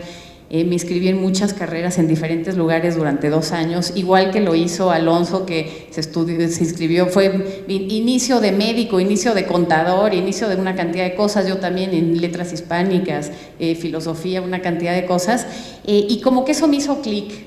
Esta multidimensionalidad de la ciencia política con un componente de rigor técnico, pero también siempre con una frontera con la filosofía política, con una frontera con otras humanidades, con un lado donde podíamos escribir, donde podíamos explorar distintas cosas, pensar de maneras distintas, y una carrera donde siempre hubo un componente donde podíamos vibrar y aprender del desacuerdo. No era una carrera homogénea, me parece que todavía no lo es, y yo creo que ese valor hay que reconocerlo y hay que, por supuesto, hacerlo crecer, hay que fortalecerlo dentro de un instituto tecnológico, que sin embargo sí tiene sus momentos estelares de universidad. Bueno, yo estudié aquí, después, mientras los últimos años trabajé en el IFE, justamente con Alonso Lujambio.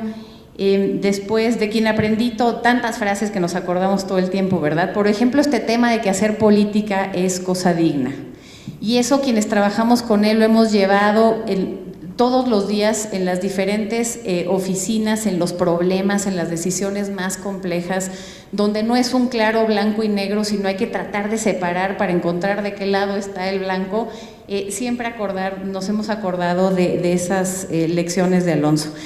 Después me fui a Columbia a hacer el posgrado, volví, hice una empresita de consultoría coordenadas con Jimena Otero, también compañera, que fue fantástica. Hicimos evaluación de programas sociales, evaluación de proyectos de infraestructura, me metí un poquito más a temas técnicos. De ahí fui directora general de la Cámara de Radio y Televisión. Habíamos trabajado con la Cámara en un proyecto para el cambio de frecuencias de AM/FM, entonces el radio era sobre todo en AM en México. Todavía. Y después me fui a la SCT, a la Coordinación de la Sociedad de la Información y el Conocimiento, el inicio del Internet con un aspecto social, el inicio de la idea de que esto podía ser un derecho, de que era un habilitador transversal muy importante de otros derechos y de otras oportunidades, que era una palanca de igualdad, además de ser una palanca de productividad y de crecimiento económico. Después fui subsecretaria de Comunicaciones, ahí me tocó ya la parte más de la implementación de la reforma de telecomunicaciones, que fue realmente muy importante y fue muy emocionante en su momento. Como siempre se ven para atrás los aciertos, los errores. Yo creo que sin duda un balance muy positivo. Bajaron los precios enormemente en México. Ahora tenemos datos, por ejemplo, de cómo la reducción de los precios lo que generó fue un impacto mucho mayor en hogares de escasos recursos. Y en el decil 1, por ejemplo, de ingresos, este es un estudio del CIDE reciente de Martin Cave y de Elisa Mariscal, vemos que la reducción de lo que esos hogares destinan a servicios de telecomunicaciones móviles es del 42%, mientras que en el decil 10, en los hogares de mayores recursos del país, la reducción es del 20% de su ingreso. Es decir, además tiene un impacto, no solamente tiene un impacto de productividad enorme, sino que además tiene un impacto redistributivo muy importante. Después me fui de embajadora de México a la OCDE, que fue una oportunidad fantástica. Había trabajado con la OCDE justamente en el tema de telecomunicaciones, pero me dio esta oportunidad de volver a algo mucho más amplio de las políticas públicas y participar y aprender en temas de mercado laboral, de pensiones, de seguridad social, de temas de medio ambiente. En fin, es un lugar de igualdad de género, es un lugar fantástico, un organismo con 3,000 expertos en todas las áreas de política pública. Presidí el Centro de Desarrollo de la OCDE, que es además el lado más diverso, más plural de la organización, porque tiene 52 países miembros, países africanos, asiáticos, muchos latinoamericanos, en fin, un mosaico mucho más representativo del mundo, y también esa parte fue muy interesante. Y también presidí con el Reino Unido, México y el Reino Unido presidíamos el grupo de lo digital. Y volví a México hace poco, entré a AT&T, ahora del lado del sector privado, donde ya había estado, pero nunca en un corporativo, que siempre es un aprendizaje muy distinto, una experiencia totalmente distinta, una multinacional, una gran empresa. Llevo poco más de 3 meses, casi 4 meses. Soy vicepresidenta de Asuntos Externos de la compañía. Me toca la relación con el gobierno, con el Congreso, con las cámaras, los temas de vinculación, generar un ambiente propicio para el crecimiento del negocio en México. Y me toca también los temas de responsabilidad social empresarial, y ha sido realmente una experiencia fantástica. Ver las prácticas, mencionaste las prácticas de las multinacionales, y las multinacionales pueden ser una palanca de mejores prácticas. Y en este caso, realmente yo estoy encantada de lo que ya sabía, y por eso ahí me fui, pero también de lo que he descubierto en este tiempo.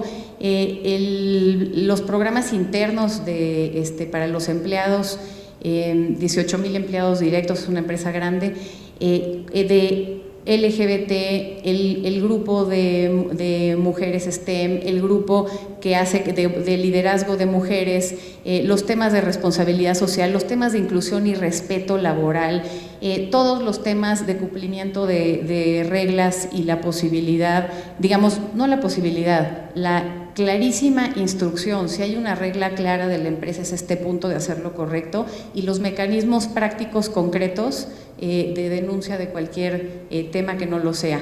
Eso, después de las que hemos batallado contracorriente en tantos lugares y en tantos ambientes, pues es algo maravilloso, una experiencia fantástica que hay que tratar de exportar y que hay que tratar de compartir, porque entre más organizaciones adopten estas prácticas, pues realmente es una de las formas en las que podemos crear un país mejor.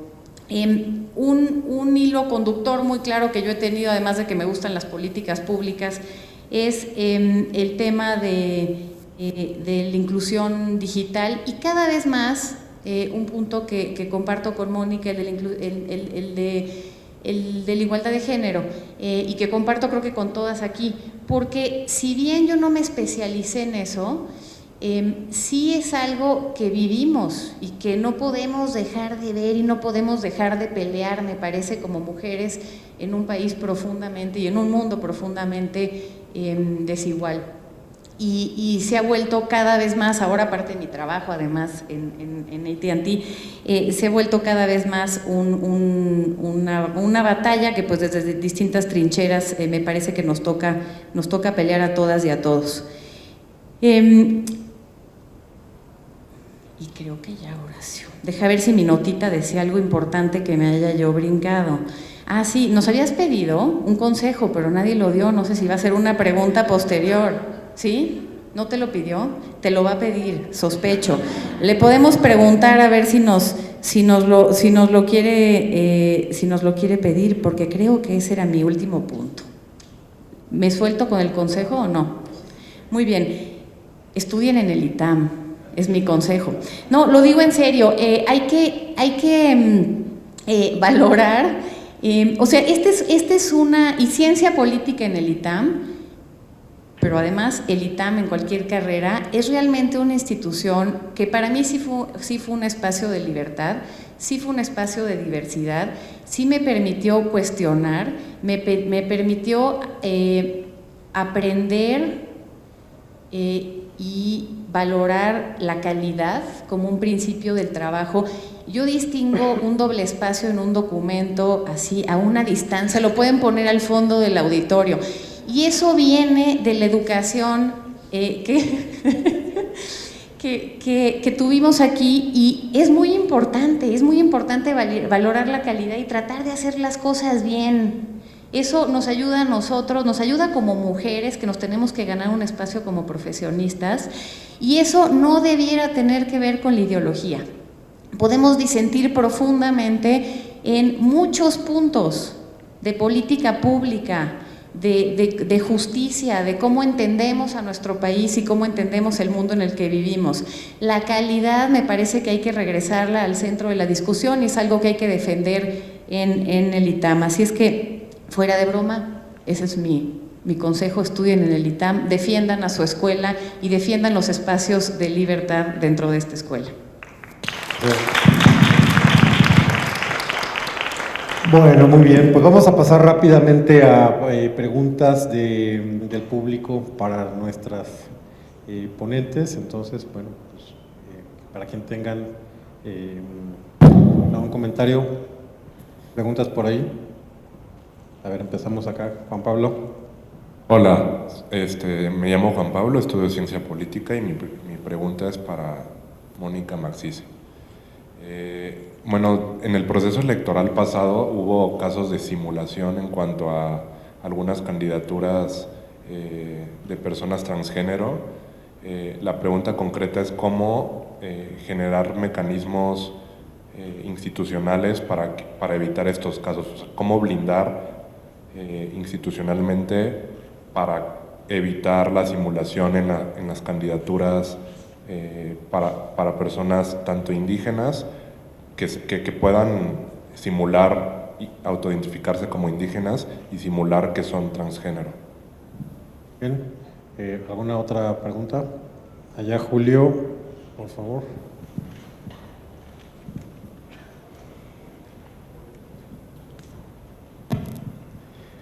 Hola a las 5, soy Julio, estudio Relaciones Internacionales, y quiero decir que es muy grato ver a 5 mujeres que creo que me veo reflejado en cada una de ellas, y que es una cosa bien padre estar aquí en este momento, y que no me tocó, acabo de terminar el semestre pasado, no me había tocado en 4 años y algo más, ¿no? Pero entonces me veo muy, o sea, cada uno de esos temas creo que estamos luchando sobre algo mejor y un poco acabar con las desigualdades, pero creo que también quiero compartir un poco una preocupación que yo tengo, y me gustaría ver cómo ustedes la enfrentan, que es el problema de la ética de la responsabilidad, ¿no? Porque creo que cada una de ustedes hace una acción muy noble, ¿no? en avanzar hacia acabar con las injusticias, pero al mismo tiempo creo que cada una de las acciones puede generar nuevas discriminaciones, ¿no? Nuevas formas de opresión. Y entonces mi pregunta sería ¿cómo intentamos nosotros siempre cuestionarnos nuestros actos, ¿no? No sé, por ejemplo, pienso en cada una de las intervenciones, ¿no? Como Sofía, la organización, es increíble que también esté cuestionando a las organizaciones, a las otras organizaciones civiles, pero cómo se cuestiona a sí misma, ¿no? O por ejemplo, Mónica Max dice, ¿no? ¿Cómo podemos promover estas nuevas políticas, digamos, electorales para incluir a las poblaciones indígenas, pero cómo no se tomó mucho en cuenta los reclamos que hacían los mismos indígenas en cómo la participación paritaria iba a tener conflictos con cómo ellos generaban su participación política en los diferentes niveles, ¿no? O por ejemplo, una cosa que sí me pareció muy parecida a lo que yo voy a hacer es lo que pasó con Rosario, de que se tiene que ir un tiempo al extranjero en este momento en el que nos están cortando los fondos para la vinculación de la investigación pública, ¿no? Entonces, ¿cómo podemos hacer un poco esta amalgama de hacemos acciones hacia lo que nosotros creemos y siempre que va a ser parcial, siempre va a ser pues desde nuestras limitaciones, pero pues, o sea, un poquito cómo le hacemos para no estar generando cada vez mayor desigualdad? Bien, otra pregunta. Isabel. Hola, soy Isabel Mateos. Mi pregunta sería específica, yo creo que, bueno, a todas, obviamente muchísimas gracias, siempre es hermoso ver mujeres porque es sororidad y es hermoso ver politólogas que llegan a donde yo algún día quiero estar, pero creo que es más específica para Mónica y para Rosario por su formación en estudios de género, que veo que todas tienen una agenda muy clara de feminismo, de gobernanza, pero yo en mi feminismo siempre tengo un nivel de miedo que el feminismo de gobernanza sin querer limite la agenda feminista, porque es una posición que siempre se pone ante el otro, es ante el patriarcado y ante el machismo. El feminismo de gobernanza es ante lo que me va a dejar hacer el patriarcado y cómo puedo avanzar en la igualdad ante esta situación horrible, ¿no? Entonces, que de cierta manera limita un poquito como el horizonte que soñamos de igualdad y de equidad, porque nos ponemos en esta situación de clara desventaja y a partir de la cual es donde empezamos a generar políticas públicas y legislación pensando estratégicamente como politólogas, como políticas, qué es lo que sí va a tener oportunidad de pasar y afectar la vida de mujeres en México, ¿no? Entonces, ¿cómo podemos conciliar desde su perspectiva el feminismo de gobernanza y una agenda de varios feminismos que tienen horizontes un poquito más amplios a veces? Allá atrás, Jimena, por favor. Yo les quería pedir si nos pueden dar esos consejos que nos prometieron, sobre todo enfocados un poco, creo, a mí me preocupa como buena itamita intensa, que tengo muchos planes y quiero hacer muchas cosas y pues hay restricciones, tanto, no sé, presupuestales, de tiempo, de posibilidades, etcétera. O sea, ¿cómo han logrado ustedes balancear su vida privada y su vida profesional? Y consejos en general son bienvenidos. Entonces, bueno, si les parece, hacemos como una ronda final en la cual pues, atiendan la pregunta general, la pregunta de los consejos y las preguntas específicas, las inquietudes específicas de del público. ¿Empezamos, Rosario? Bueno, gracias por las preguntas. Yo, de hecho, tengo que decir que estudié en el ITAM por Alonso Lujambio, porque yo vivía mis papás vivían muy cerca de la Ibero, entonces para mí era claro que me iba a ir a la Ibero, y acá, o sea, me entrevisté con Alonso y por supuesto, ¿no? Ahorita que estaban diciendo, y también trabajé con él en el IFE, mi último año antes de irme, y compartí oficina con Horacio. Entonces, de hecho, sí es muy emocional el estar acá. Ok, yo voy a responder las preguntas de... Bueno, ¿puedo responder a todo? Sí. Mira, yo creo que problemas de ética, yo de hecho me enfrento no todos los días, pero cuando yo hago investigación siempre hay problemas de ética, porque puedes tener las mejores intenciones y más como, por ejemplo, un investigador que quiere hacer una intervención de política pública, ¿no? Y ver cómo cambian las actitudes, por ejemplo, de violencia intrafamiliar, ¿no? Y promover, tuvimos una discusión sobre esta intervención, era el promover en un país en África, en un festival de cine, anuncios que decían que básicamente si eres vecino y estás escuchando que hay un problema de violencia intrafamiliar, que era bueno que intervinieras, ¿no? Y que llamaras a la policía y que fueras al hogar y tratar de ayudar a la mujer. Y ahí empezaron a surgir preguntas de que, ¿qué va a pasar con el tejido social y si no vas a poner en riesgo al vecino? Y un problema que existe si no lo estamos empeorando. Entonces, básicamente, a lo que voy es que el problema de ética siempre está presente y lo tenemos que, y yo creo que la manera en como yo pienso al respecto es involucrar a personas que están siendo afectadas por el fenómeno que queremos estudiar o que queremos resolver y consultarlos y consultar a gente con diversos enfoques para poder pensar en cuáles son las consecuencias que nuestro estudio o que lo que queremos hacer pueden tener, ¿no? Y entonces, de hecho, tienes como que una visión mucho más rica y puede haber intercambio de ideas y llegar a una solución que tenga el mayor beneficio y el menor daño posible, ¿no? Pero creo que es una muy buena pregunta y de hecho, por ejemplo, en ciencia política, politólogos que están en Estados Unidos han empezado a preguntar todas estas cosas cuando hacen investigación fuera de Estados Unidos, porque llegan a países en África o Latinoamérica que las instituciones son mucho más débiles y entonces pueden hacer mucho más cosas, ¿no? Para obtener resultados. Entonces la pregunta es, la ética debe de estar ahí siempre presente y te lo tienes que preguntar. Yo ahora, por ejemplo, que me preguntaste que me voy a ir y que, ¿no?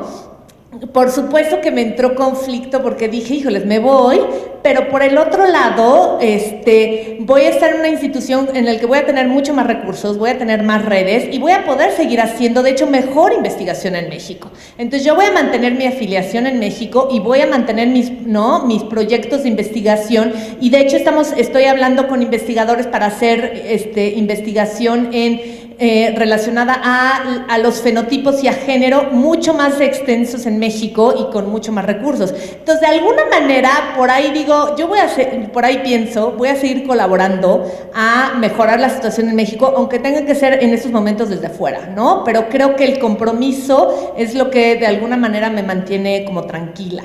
Pero muchas gracias por la pregunta.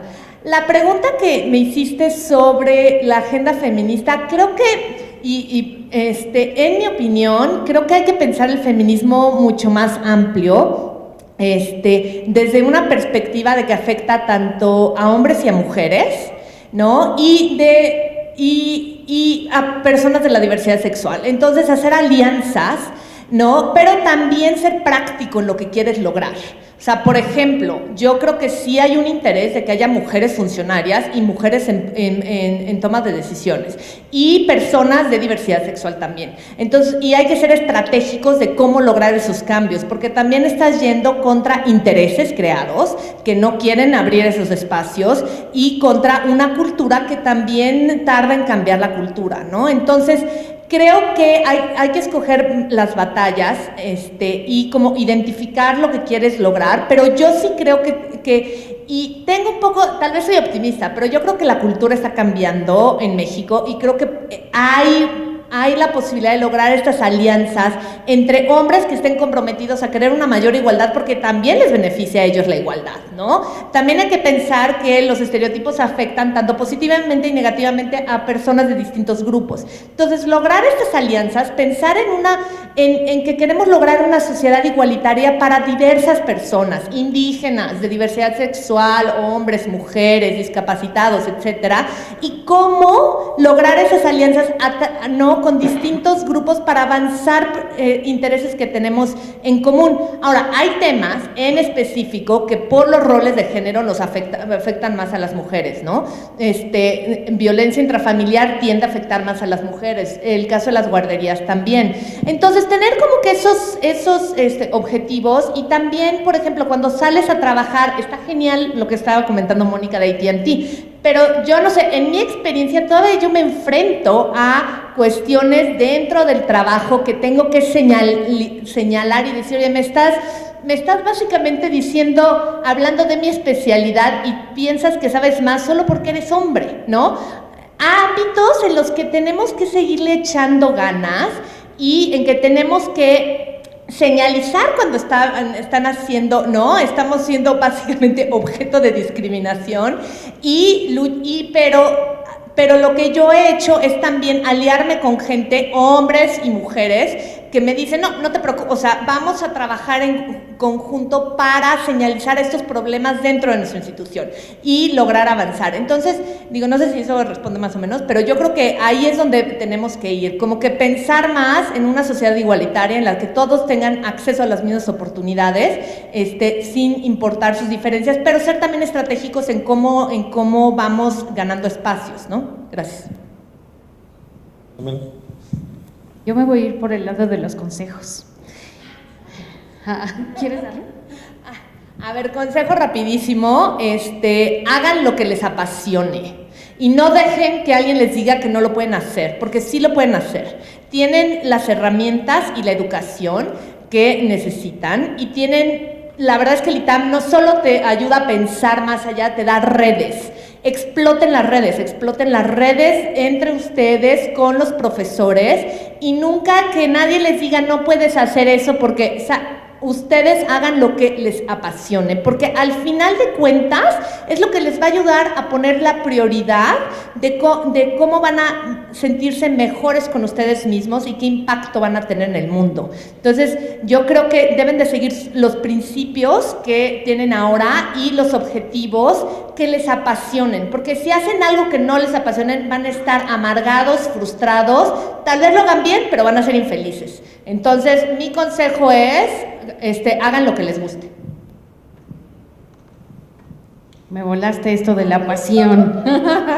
No, bueno, o sea, justo eso. O sea, yo creo que algo que tiene que guiarnos en la vida es la pasión. O sea, sí o sí, no solo a nivel profesional, sino a nivel personal. Si es a nivel profesional, o sea, no está opuesto que uno esté apasionado de lo que hace a nivel profesional y formar una carrera en torno a ello. Le añadiría la parte de perseverancia sí o sí, o sea, y de necedad un poco, porque a veces en los tiempos que queremos no necesariamente alcanzamos las cosas. Muchas veces hay que esperar, pero no hay que olvidar cuál es la meta que queremos alcanzar, ¿no? Y siempre también pensando en que vamos a necesitar todos de todos. O sea, creo que algo que tenemos que no solo en la vida profesional, sino en la vida en misma, pues, y soy una firme creyente de ello, o sea, necesitamos todos de todos somos uno, y en ese sentido generar redes, construir, siempre sumar, por supuesto hacer un lado la soberbia, que creo que también eso sobra, ¿no? Para la construcción justo de redes y tener una genuina contacto con las personas en cualquier ámbito y en cualquier tema. Me parece que eso siempre facilita, y lo vinculo justo con cómo equilibrar la parte de la vida personal con la vida profesional. La verdad es que no soy un ejemplo de ello, a veces no se puede. Creo que también hay etapas donde uno tiene que a veces preponderar, o sea, para poder justo o sacar una beca o sacar un grado o alcanzar un puesto, ¿no? Pero que no sea la constante en la vida. Creo que al final uno puede llegar donde quiere llegar, pero con salud, con familia, o sea, no despedazado y hecho cachitos y a costa de lo que sea, ¿no? Creo que eso es bien importante tenerlo siempre presente. Gracias. Hubo sobre la pregunta de género, yo lo único que quería comentar es que a veces me parece que tenemos discusiones entre personas con las que pensamos bastante parecido cuando damos unos pasos para atrás y vemos cómo piensa el resto de la sociedad. Y a veces estamos un poco con quienes deberían de ser nuestras más grandes aliadas, teniendo discusiones que no digo que no sean relevantes, sí son relevantes, pero el impacto no sucede en tener la razón en esa discusión, ni siquiera en dirimir esa discusión, sino en esas grandes desigualdades que tenemos y en las que podemos estar muy de acuerdo en cómo combatir. Entonces, no sé, yo mi acercamiento en general a los temas de género, pero a muchos otros, son así porque hay tanto en lo que podemos estar de acuerdo, y luego cuando nos dividimos entre los cercanos, nos ponemos aquí a discutir a detalle nuestro entendimiento de cómo avanzar hacia una sociedad más igualitaria, seguramente vamos a disentir en varias cosas, pero también vamos a estar de acuerdo en otras mucho más importantes donde sí podemos avanzar. El tema del balance entre la vida personal y la profesional, yo creo que es una absoluta falacia, esa es mi forma de acercarme a eso. Me parece que incluso es una imposición, como que ¿por qué las mujeres nos preguntan siempre que cómo logramos el balance, los hombres no? Y se vuelve una meta inalcanzable donde parece que todo tendría que estar en un equilibrio perfecto y donde nosotros tenemos una capacidad inagotable de dedicarle cariño, dedicación, tiempo, paciencia, etcétera, a todas las diferentes dimensiones de nuestra vida, y creo que eso es muy injusto. Más bien me parece que hay que decir, dentro de esto se nos van a caer índice de bateo, le vamos a dar 8 de 10, se nos van a caer 2, y un poco pues, seguir hacia adelante y construir familias incluyentes, igualitarias, familias que nos permitan, digamos, parejas que se vuelvan nuestros aliados, nuestras aliadas, hijos que crezcan también sabiendo que no todo depende de mamá, sino que depende de una comunidad que puede incluir a un grupo distinto de personas en cada caso, empleos, trabajos que sepan que también somos personas con otras dimensiones, y va más por tratar de construir esa red que por tratar, por lo menos en mi experiencia, que por tratar de lograr un equilibrio y un balance que siempre parece escaparse y que si no se vuelve muy frustrante esta idea que dicen tantas mujeres de es que llego a mi casa y me dicen, entonces me siento mal de no estar en el trabajo, llego al trabajo y me siento mal de no estar en la casa, y se vuelven unos caminos de culpa donde tantas mujeres talentosas al final dicen dejé de trabajar 5 años porque tenía que estar con mis hijos, por ejemplo, ¿no? Las que pueden hacer eso, pero eso habla de algo muy disfuncional, porque ¿por qué tendríamos que dejar a lo que nos encanta hacer en la vida? Y por qué esa carga del balance va a tener que estar sobre nosotros. Y sobre el problema de ética, yo solo diría que ojo con las métricas y con la prisa. Tanto en el gobierno como en el sector privado, que son los dos ámbitos donde yo he trabajado principalmente, cuando las métricas son inflexibles y cuando hay una presión brutal y cuando no hay una capacidad de los equipos de trabajo de decir qué ha cambiado, qué está doliendo, entonces es cuando la ética sufre más. Cuando tenemos que lograr un número y lo tenemos que lograr en 6 meses, pase lo que pase. No, pase lo que pase, no, nunca es pase lo que pase. Siempre hay ciertas reglas, ciertos principios éticos que deben de poderse traer a la mesa como una prioridad antes que el logro de ese tipo de métricas. Y tanto en la política como en las empresas, presionar ciegamente esos objetivos, me parece que luego nos entrampamos, incluso personas que no es que no tuvieran esos principios, sino que se metieron en un lugar que ya no supieron cómo resolver esa situación.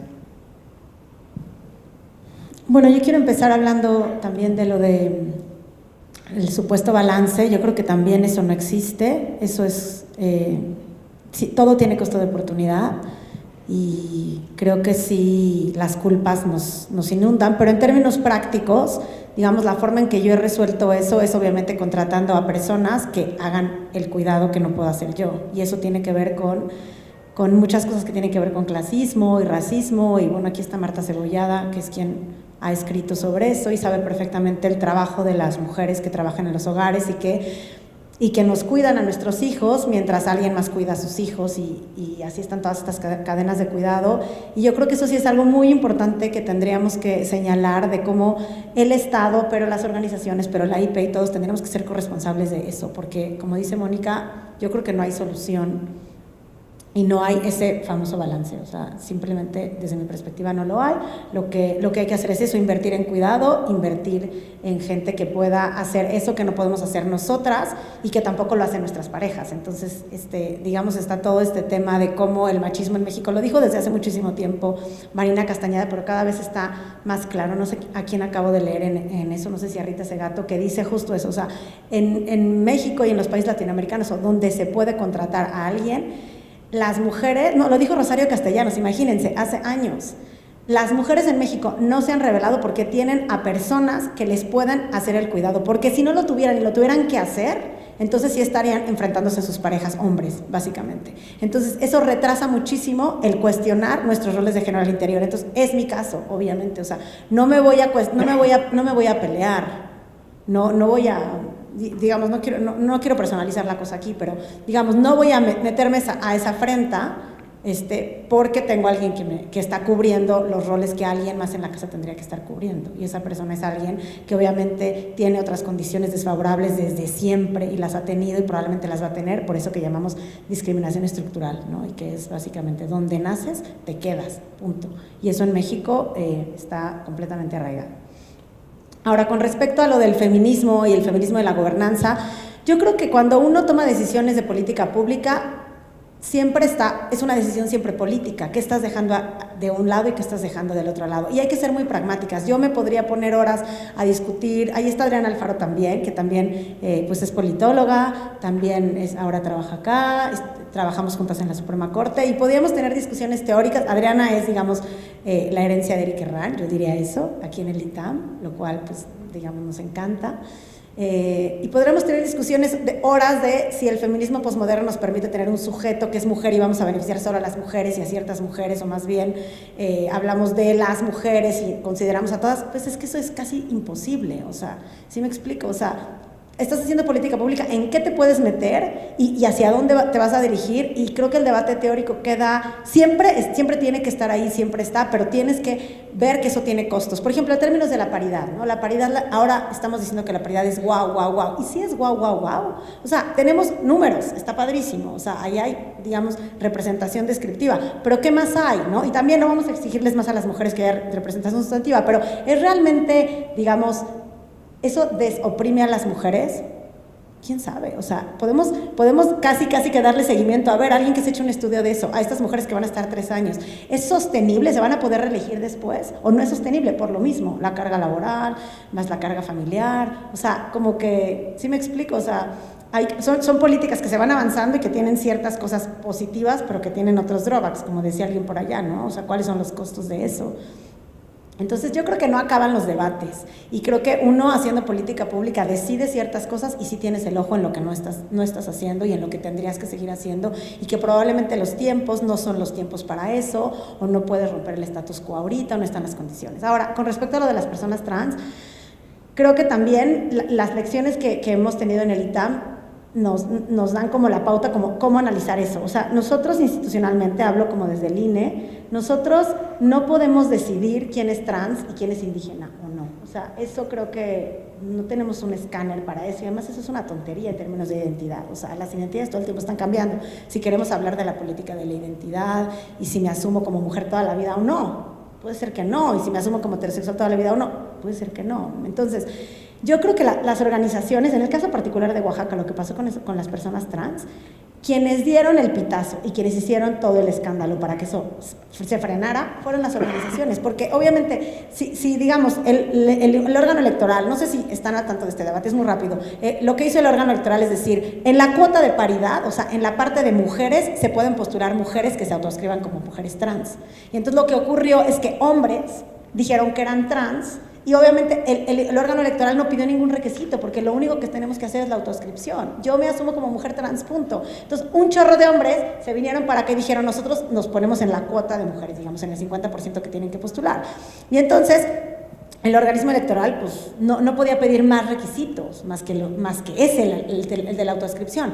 Y entonces las organizaciones fueron las que empezaron a decir, a ver, compañero, tú no tienes una historia de ser una persona trans, o sea, te estás religiendo de acá, tienes una familia muy tradicional. Digo, está perfecto, y si quieres ser trans, muy bien, pero, o sea, eso no va con la lucha que llevamos trabajando un buen rato acá. Entonces, creo que ahí las organizaciones son las que pueden decir, las que pueden mostrar cuál es esta historia.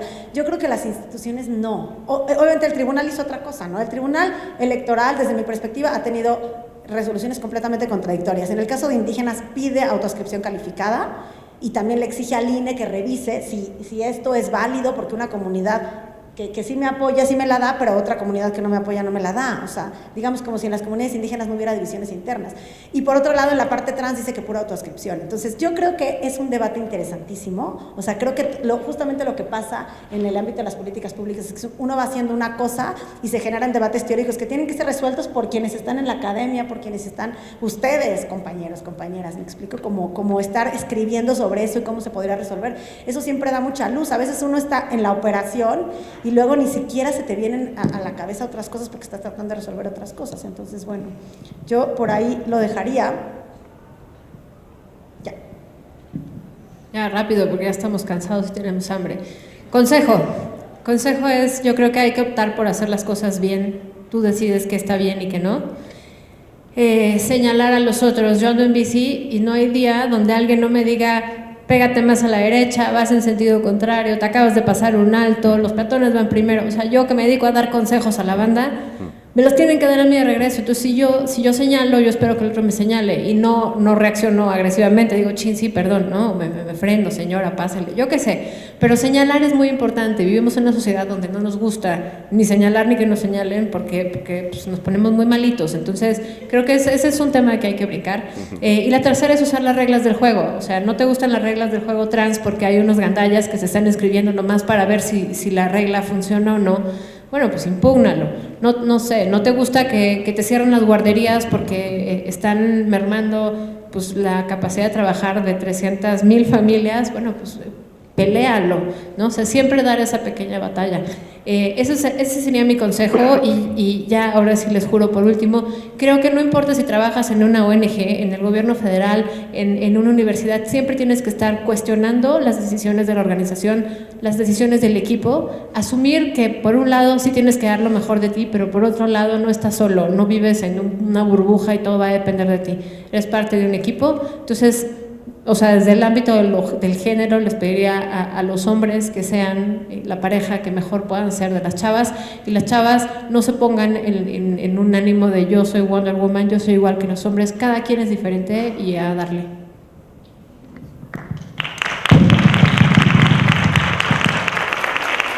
Bueno, pues muchísimas gracias, la verdad que fue una mesa espléndida, muy rica en términos de pues, darnos cuenta de que las egresadas del ITAM están en todos lados, han estado en opinión pública, en periódicos, en grandes multinacionales, en organizaciones de la sociedad civil, en secretarías de Estado, congresos locales, Congreso Federal, organismos autónomos. Después, la materia prima que sale de esta universidad es fantástica. Me quedo con algo que comentaron todas. Sin duda alguna hay que seguir dando las batallas por los temas de género, pero también por la calidad, por la técnica, por la precisión del dato, por la formación, por saber hacer bien las cosas. Bueno, un placer. Con esto cerramos esta edición de este foro del Centro Lujambio. Muchísimas gracias a todas por estar aquí, a ustedes por su presencia y también a la gente que nos siguió por las transmisiones de streaming. Muchas gracias. Muy buenas tardes.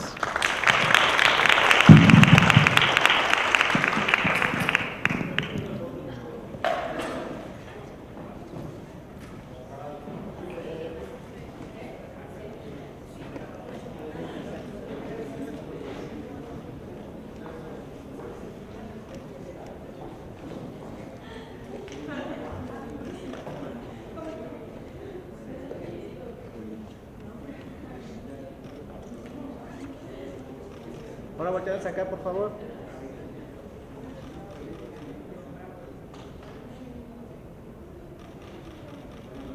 Listo, gracias.